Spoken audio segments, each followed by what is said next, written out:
পর্যন্ত পৌঁছায় দিত।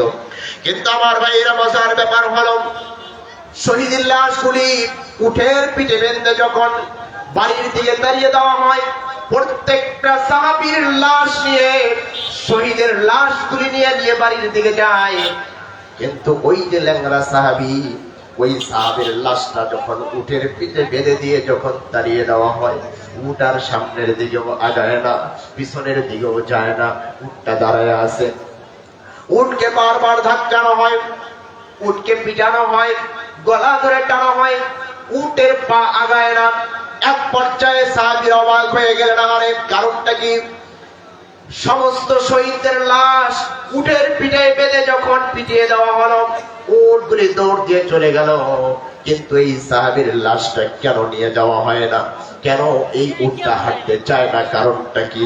আল্লাহর নবীর কাছে যখন খবরে চলে গেল, আল্লাহর নবী, বিশ্ব নবী মুহাম্মদ রাসূলুল্লাহ, সকলে বলেন সাল্লাল্লাহু আলাইহি ওয়াসাল্লাম, নবীজির কাছে যখন খবর যাওয়া হলো, নবীজি খবর পাওয়ার পরে এক পর্যায়ে যখন কাছে চলে গেলেন, কাছে যাওয়ার পরে নবীজি নিজেও যখন উটটাকে পিটায়, উট সামনের দিকে আগায় না। উট যখন আগায় না, আমার ভাইরা, এক পর্যায়ে আল্লাহর নবী ডাক দিয়া বলেন, সাহাবীরা, এই তো সেই সাহাবী, ল্যাংড়া সাহাবী। বলেন, জি। ল্যাংড়া সাহাবী, তার 4 সন্তান শহীদ হয়ে গেছে, তাদের লাশগুলি উটের পিঠে বেঁধে যখন তাড়িয়ে দেওয়া হলো, উটগুলি বাড়ির দিকে চলে গেল, কিন্তু আমর বিন জামরের লাশটা, এই শহীদের লাশ, এই উট বাড়িতে নিয়ে যেতে চায় না। কারণটা কি? আল্লাহর নবী যখন চিন্তায় পড়ে গেলেন, আহারে কারণটা কি? এমন তো অবস্থায় আল্লাহর নবী সাহাবীদেরকে ডাক দিয়া বলেন, সাহাবীরা, এই আমর বিন জামরের আর কেউ জীবিত আছে নাকি? সাহাবীরা ডাক দিয়ে বলেন, ইয়া রাসূলুল্লাহ, তিনার 4 সন্তান শহীদ হয়ে গেছে, তিনি নিজেও শহীদ হয়ে গেছে, কিন্তু তার স্ত্রী বাড়িতে আছে। কি কারণে লাশটা বাড়িতে যায় না? কারণটা কি? এই কারণটা তার স্ত্রী সঠিকভাবে জবাব দিতে পারবে। জোরে বলেন আল্লাহ। আমার ভাইরা, আমার বন্ধুগণ, যখন এই উট যখন বাড়ির দিকে যায় না, এমন তো অবস্থায় ওই ল্যাংড়া সাহাবীর স্ত্রীকে যখন ডেকে নিয়ে আসা হয়, পর্দার আড়াল থেকে জিজ্ঞাসা করা হয়, আপনার স্বামীর লাশটা কেন বাড়িতে যেতে চায় না? ওই মহিলা চোখের পানি ছেড়ে দিয়া ডাক দিয়া বলি, ইয়া রাসূলুল্লাহ, ইয়া হাবিবাল্লাহ, আমার স্বামী যখন বারবার আপনার কাছে রিকোয়েস্ট করতেছিল জিহাদের ময়দানে যাওয়ার জন্য, আপনি যখন পারমিশন দিয়ে দিলেন, ওই সময় বাড়িতে যে মনের মধ্যে হৃদয়ে ভরা খুশি নিয়ে আমার কাছে যায় বলতেছিল, বিবি রে, আমাকে জিহাদের ময়দানে যাওয়ার জন্য রাসূল পারমিশন দিয়ে দিয়েছেন। এই কথা শোনার পরে আমি আর কি করে মুস্কানি করে আমার স্বামীকে আমি একটা কথা বলেছিলাম। নবীজি ডাক দিয়ে বলেন, কি বলেছিলাম? ওই মহিলা জবাব দিয়ে বলেন, ইয়া রাসূলুল্লাহ, আমি তোমাকে আর কি করে বলেছিলাম, তোমার তো একটা পা নাই, তোমাকে রাসূল পারমিশন দিয়েছে জিহাদের ময়দানে যাওয়ার জন্য, কিন্তু তোমার জিহাদের ময়দানে যেতে দেরি হবে, জিহাদের ময়দান থেকে পালায় আসতে তোমার দেরি হবে না। নবীজি ডাক দিয়ে বলেন, তারপরে কি হয়েছে? মহিলা জবাবে ডাক দিয়া বলেন, ইয়া রাসূলুল্লাহ, আমি যখন আমার স্বামীকে এই কথা বলেছি, আমার স্বামী রাগ করে, মন খারাপ করে দিয়ে তাহাজ্জুদের জায়নামাজে বসে চোখের পানি ছেড়ে দিয়ে আল্লাহর দরবারে দোয়া করেছে, রব্বুল আলামিন, আমার স্ত্রী বলেছে জিহাদের ময়দানে যেতে দেরি হবে, পালায় আসতে নাকি দেরি হবে না।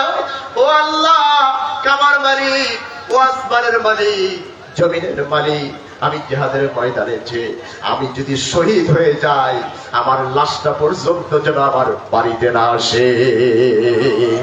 আমার ভাইরা, এই ল্যাংড়া সাহাবী প্রমাণ করে দিলেন, ও নবীর উম্মতেরা, প্রয়োজন যদি হয় নবীর ইজ্জত রক্ষার্থে, প্রয়োজন যদি হয় ইসলামী রাজ কায়েম করার জন্য, প্রয়োজন যদি হয় পরাম দিয়ে পার্লামেন্ট চালানোর জন্য, তোমার হাত যদি না থাকে, তোমার পা যদি না থাকে, তারপরও জিহাদের ময়দান ছেড়ে দেওয়া যাবে না। কথা বলতে হবে, ঠিক কিনা? ও যুবক, ও কোরিয়ার যুবকেরা, আমি তোমাদেরকে বলতে চাই, তোমাদেরকে আল্লাহ হাত দিয়েছে, পা দিয়েছে, চোখ দিয়েছে, সুন্দর শরীর দিয়েছে, প্রয়োজন হলে ইসলামী রাজ কায়েমের জন্য ময়দানেও নামা লাগতে পারে। আর যদি ময়দানে নামা রাখতে পারে, ময়দানে নেমে বুকের তাজা রক্ত ঢেলে দিয়ে ইসলামী রাজ কায়েম করতে রাজি আছেন কারা কারা? তাকবীর দেন না একজন? ইল্লাহি তাকবীর, নারে তাকবীর। এই তাকবীর ইসলাম কায়েম করা সম্ভব নয়। বাংলার জমিনে তসলিমা নাসরিন ইসলামের বিরুদ্ধে কথা বলেছিল। বাংলাদেশের তাওহীদি জনতা আল্লাহু আকবারের আওয়াজ দিয়ে তসলিমা নাসরিনকে বাংলার জমিন থেকে তাড়িয়ে দিয়েছিল, ঠিক কিনা? আমরা লক্ষ্য করে দেখেছি আল্লাহু আকবারের আওয়াজ দিয়ে রামার বামেরা বাধা দিত, পুলিশ লাগিয়ে দিত, রাত লাগিয়ে দিত, সেনাবাহিনী লাগিয়ে দিত।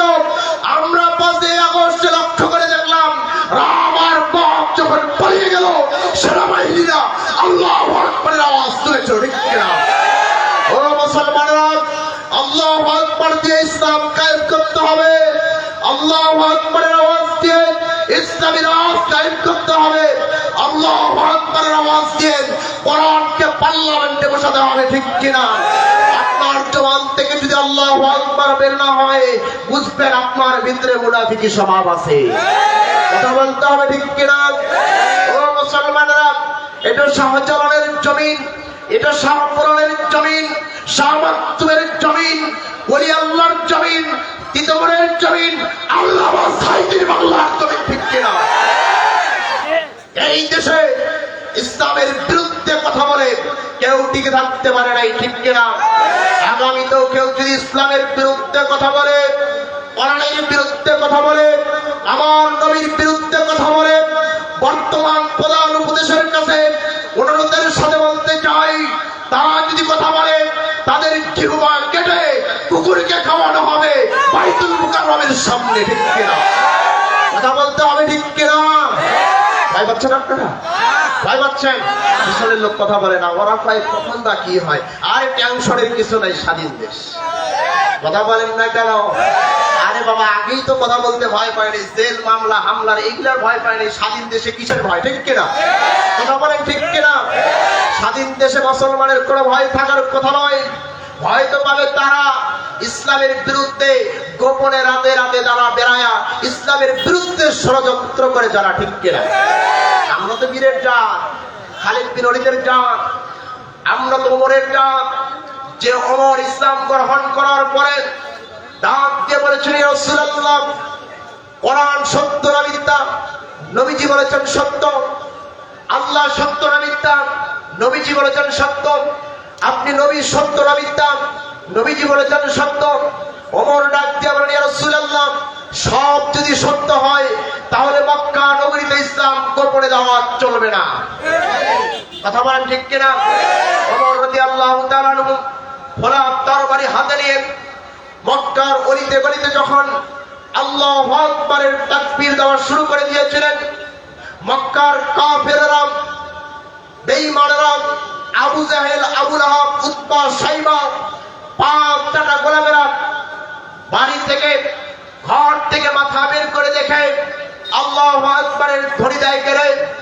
যখনই মাথা বের করে দেখে সামনের কাতারে ওমর আল্লাহু আকবারের ধ্বনি দেয়, ওই সময় রাম আর বামেরা ঘরের দরজা বন্ধ করে দিয়ে মনে মনে সিদ্ধান্ত নেয়, আমাকে যদি ওমরের সামনে যেতে হয়, আমার স্ত্রীকে বিধবা করতে হবে, আমার সন্তানকে দিন করতে হবে, আমার মায়ের কোল খালি করতে হবে। এই আবু জেহেল, আবু লাহাব, উতবা, শাইবার জন্য আমার মায়ের কোল আমি খালি করতে পারি না, ঠিক কিনা? কিন্তু মুসলমানেরা প্রমাণ করে দিয়েছেন, মুসলমানেরা প্রমাণ করে দিয়েছে যে এই দেশে ইসলামী রাজ কায়েমের জন্য যদি মুসলমানদেরকে স্ত্রীকে বিধবা করতে হয়, সন্তানকে ইতিম করতে হয়, প্রয়োজন হলে মায়ের কোল যদি খালি করতে হয়, ও মুসলমানেরা কারা কারা রাজি আছো? জিহাদ করে আল্লাহকে দেখাও।